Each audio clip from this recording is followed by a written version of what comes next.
ज्ञान में आज सुनेंगे माँ दुर्गा की दूसरी शक्ति यानी ब्रह्मचारिणी माता की पावन कथा। माँ दुर्गा की नवशक्ति का दूसरा स्वरूप ब्रह्मचारिणी है। यहाँ ब्रह्म का अर्थ तपस्या से है। माँ दुर्गा का स्वरूप भक्तों और सिद्धों को अनंत फल देने वाला है। इनकी उपासना करने से तप, त्याग, वैराग्य, सदाचार और संयम की वृद्धि होती है। ब्रह्मचारिणी का अर्थ है तप की चारिणी यानी तप का आचरण करने वाली। देवी का यह स्वरूप पूर्ण ज्योतिर्मय और अत्यंत भव्य है। इन देवी ने दाएं हाथ में जप की माला ले रखी है और बाएं हाथ में कमंडल धारण कर रखा है।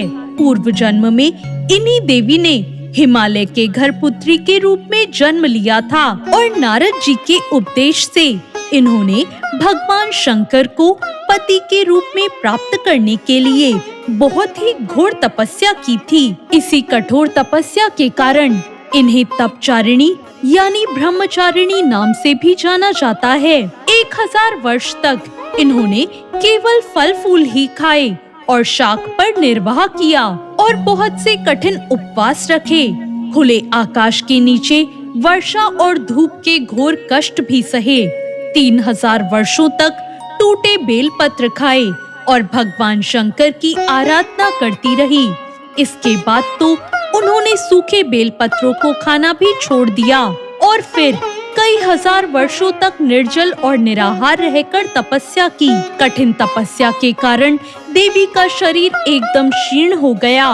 देवता, ऋषि, सिद्धगण, मुनि सभी ने ब्रह्मचारिणी की तपस्या को अभूतपूर्व पुण्य कृतज्ञ बताया और उसकी सराहना की और कहा, हे देवी, आज तक किसी ने इस तरह कठोर तपस्या नहीं की। यह तो बस आपसे ही संभव हो पाया है।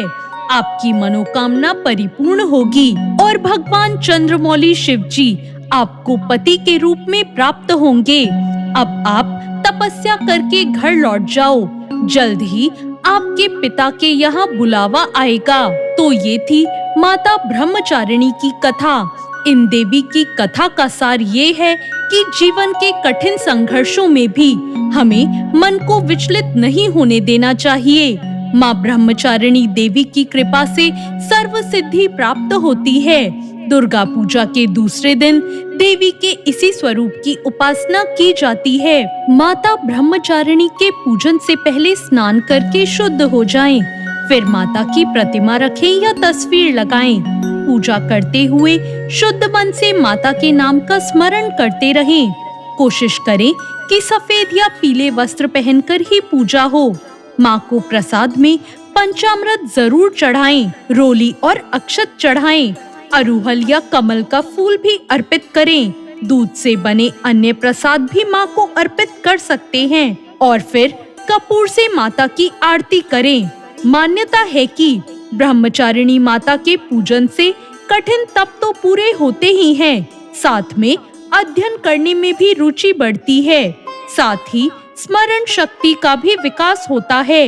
जीवन की अज्ञानता मिटती है और ज्ञान का प्रकाश फैलता है। तो ये थी माता ब्रह्मचारिणी की कथा। आपको ये कथा कैसी लगी कमेंट करके जरूर बताएं और साथ ही मेरे चैनल भक्ति ज्ञान को सब्सक्राइब करना ना भूलें। धन्यवाद।